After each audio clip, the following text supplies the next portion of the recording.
teh keur nembongkeun diri pribadi pasrah ka Gusti Allah kalangan teu daya teu upaya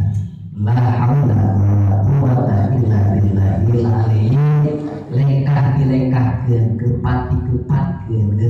dikeun dapat dikeun hakikat Gusti ngan ulah ma'al aya nu ma'al ma'al lamun urang nyasur ka surga ngajak ibadah bakal asup ka surga aduh eta mah teu ngatolosul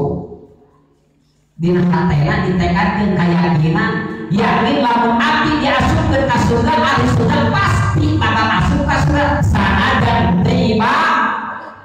eta jadi jalma anu teu naon teu daya ibadah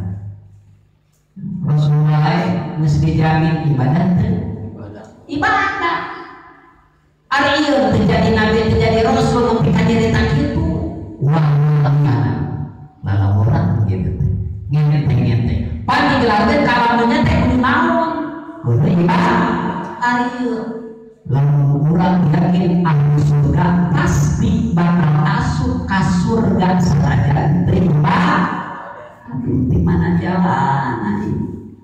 ya gitu tapi waktu dia teh ya sholat 25.000 untuk sholat dibayar ayah di mana nih aturan anak di mana ya di Bandung era orang apa abi oke udah gitu ya ada udah wah sekarang kumaha lamun ayeuna kadisina urang karut kade aya salah golongan seperti itu kade urang da Rasulullah dijadikeun nya